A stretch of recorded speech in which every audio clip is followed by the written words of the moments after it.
Gold trusted gold buyers మీరు తాకట్టు పెట్టిన బంగారాన్ని విడిపించి ఈ రోజు ఉన్న మార్కెట్ ధరకు కొనబడును.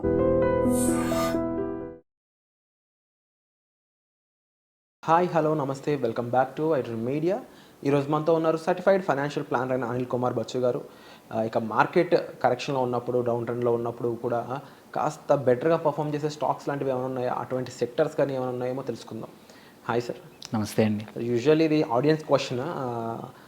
వాళ్ళు ఎప్పుడు ఏమడుగుతున్నారంటే, ఎక్కువగా మార్కెట్ కరెక్షన్లో ఉన్నా కూడా స్టేబుల్గా ఉండే స్టాక్స్, లేకపోతే ఆ టైంలో కూడా పెరిగే స్టాక్స్ ఏమైనా ఉన్నాయంటే డిఫరెంట్ సిచ్యువేషన్స్ బట్టి ఉంటాయని చెప్పేసి తెలిసినా కూడా మరి కొంతమంది జనరల్గా అడిగితే ఆన్సర్ ఏమొస్తుంది అని అనిల్ కుమార్ గారిని అడగండి అని చెప్పేసి స్పెసిఫిక్గా కామెంట్ చేయడం జరిగింది.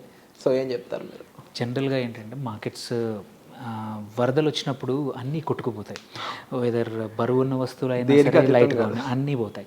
సేమ్ మార్కెట్ మంచి బుల్ కేసులో ఉన్నప్పుడు అన్ని స్టాక్స్ వెదర్ ఆ క్వాలిటీ ఉన్నా లేకపోతే పడిపోయినప్పుడు కూడా అంతే అన్నమాట. సో అలాంటప్పుడు కూడా అంటే మార్కెట్ పడిపోయినా కూడా మన ఏమంటే కొన్ని స్టాక్స్ ఎప్పుడు మనము కొన్ని ఎస్పెషలీ కొన్ని సెక్టర్స్ మంచి పర్ఫామ్ చేస్తాయి. వాటిని మనం డిఫెన్సివ్ సెక్టర్స్ అంటాము. సో ఈ డిఫెన్సివ్ సెక్టర్స్ యూజువల్లీ ఎట్లాంటి ఎగ్జాంపుల్, వన్ మేజర్ ఎగ్జాంపుల్ ఏంటంటే ఫార్మా అండ్ హెల్త్ కేర్. మనకి ఏమి జరిగినా, డబ్బులు ఉన్నా లేకపోయినా మన హెల్త్ అయితే ఆగదు. మనం వచ్చినా కూడా మళ్ళీ అవే కొనుక్కోవాలి. అందుకే so pharma health care markets irrespective of markets grow అయినా లేకున్నా యూజువల్లీ డిఫెన్సివ్ స్టాక్స్ మంచిగా పర్ఫామ్ చేస్తాయి. సో మనం 2025లో చూసుకున్నా కానీ హెల్త్ కేర్ మార్కెట్ నియర్లీ ఒక $372 బిలియన్ చేరుతుంది ఇండియాలోనే, with in the India, world wide కూడా అని స్టేబుల్ సర్వే చెప్తుందన్నమాట. సో అండ్ ఇందులో కూడా ఎక్స్పోర్ట్స్ మన ఎస్పెషల్లీ మన జనరిక్స్ ఏవైతే ఉన్నాయో, జనరిక్ డ్రగ్స్ ఎక్స్పోర్ట్స్ మనకు కన్సిస్టెంట్గా సేమ్ ఉండే అవకాశాలు ఉన్నాయి ఇండియన్ ఎక్స్పోర్ట్స్. అలాంటప్పుడు ఏంటంటే they are quite a few stocks మన ఇండియన్ కంపెనీస్ ఏవైతే ఎక్స్పోర్ట్స్లో ఉన్నాయో, సన్ ఫార్మా కానీ, డాక్టర్ రెడ్డీస్ కానీ, సిప్లా కానీ, ఇంకా మల్టిపుల్ స్టాక్స్ ఏవైతే ఎక్స్పోర్ట్స్లో ఉన్నాయో they will give you very good returns అనమాట. పొటెన్షియల్ ఈజీగా 15%, 12 to 15% CAGRతో గ్రో అయ్యే అవకాశాలు ఉన్నాయి.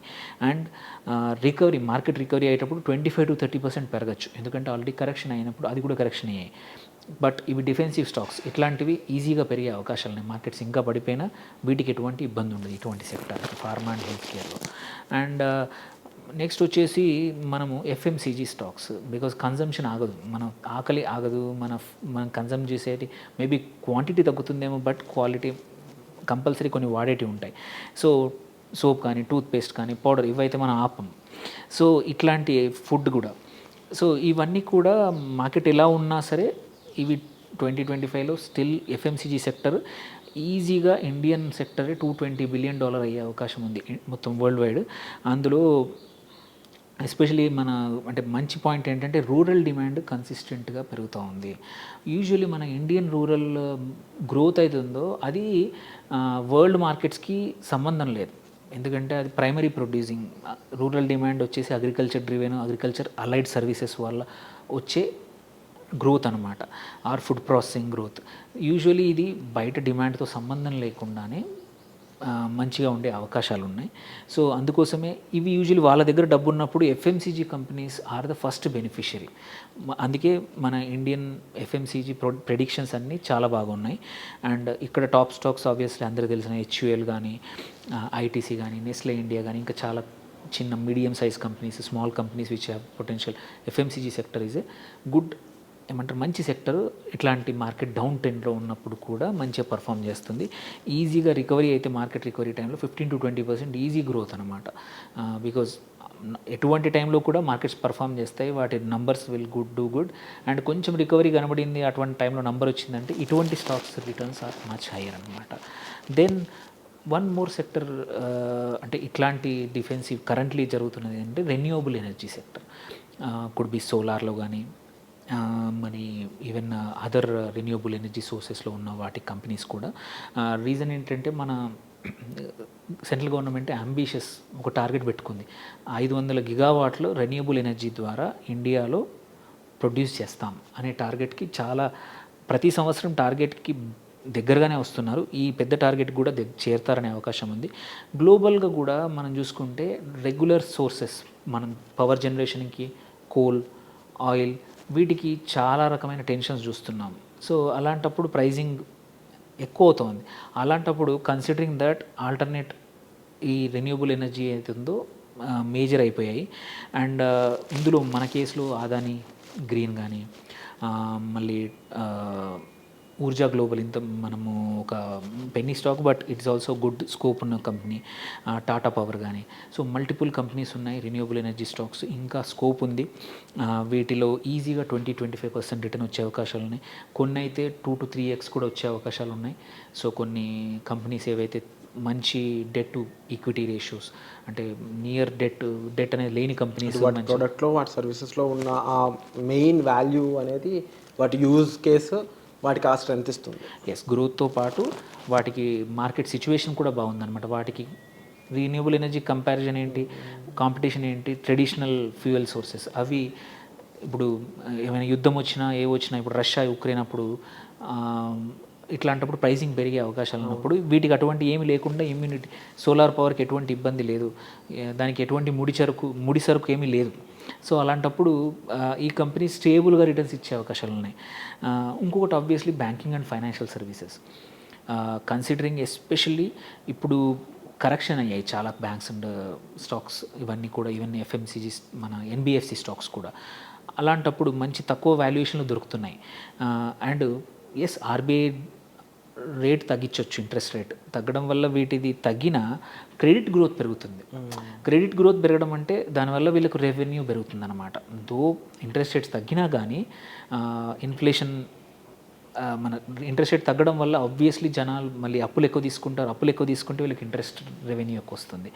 సో ఇందులో obviously most of the private company banks ఏవైతే ఉన్నాయో మంచి యాసెట్ క్వాలిటీ బాగా చూపిస్తూ, ఎన్పిఏ తక్కువ చేస్తూ పర్ఫామ్ చేస్తున్న stocks will be rewarded. Example HDFC అనుకోండి, కోటక్ మహీంద్రా బ్యాంక్ కానివ్వండి, మళ్ళీ యాక్సిస్ కానీ, మల్టిపుల్ ఏవైతే స్టాక్స్ ఉన్నాయో ప్రైవేట్ స్పేస్లో ఎస్పెషల్లీ ఈజీగా 15-20% రిటర్న్స్ కన్సిస్టెంట్లీ ఇచ్చే అవకాశాలు ఉన్నాయి. అండ్ రికవరీ అయినప్పుడు 25-30% కూడా గ్రో అయ్యే అవకాశాలు ఉన్నాయన్నమాట. So banking and financial sector, especially కొన్ని ఎన్బిఎఫ్సిస్ ఏవైతే కరెక్ట్ అయ్యాయో ఈ టైంలో, they will be very good targets to buy అనమాట. లాస్ట్ వచ్చేసేసి gold and metal sector, especially the way gold పెరుగుతుంది మార్కెట్లో. సో ఇది సేఫ్ హెవెన్. గోల్డ్ అంటే ఓన్లీ గోల్డ్ కొనాల్సిన అవసరం లేదు. గోల్డ్ బిజినెస్లో ఉన్న కంపెనీస్ కావచ్చు, గోల్డ్ మైనింగ్లో ఉన్న కంపెనీ కావచ్చు, అదర్ మెటల్, సిల్వర్ కూడా మంచి పెరుగుతున్న యాసెట్. అట్లాంటి ప్రాసెసింగ్ ఉన్న కంపెనీస్ కూడా, వాటికి కూడా ఫ్యూచర్ బాగుండే అవకాశాలు ఉన్నాయి. సో ఎస్పెషల్లీ గోల్డ్ డిమాండ్ పెరిగింది. సో అండ్ రేట్లు కూడా పెరిగాయి కాబట్టి, టారిఫ్ వార్స్ వల్ల కూడా అందరూ గోల్డ్ వైపు వస్తున్నారు కాబట్టి, ఎగ్జాంపుల్ టైటన్ అయితే గోల్డ్ రీటైల్లో ఉంది. అట్లాగే చాలా కళ్యాణ్ కానీ మల్టిపుల్ ఏవైతే గోల్డ్ బిజినెస్లో ఉన్న కంపెనీస్ని కొనొచ్చు. కొన్ని గోల్డ్ మైనింగ్లో ఉన్న కంపెనీస్, రిఫైనరీస్ ఉన్న కంపెనీస్ కొనుక్కోవచ్చు. ఇక్కడ కూడా పొటెన్షియల్ ఈజీగా 10-15% స్టేబుల్ రిటర్న్స్ రావచ్చు. And stability is the key అనమాట. ఇక్కడ ఏంటంటే నిజంగానే ట్రూలీ డిఫెన్సివ్. వేరే పడిపోయినా కానీ వీటి స్టాక్స్ మాత్రం స్టేబుల్గా ఉండే అవకాశాలు ఉన్నాయి.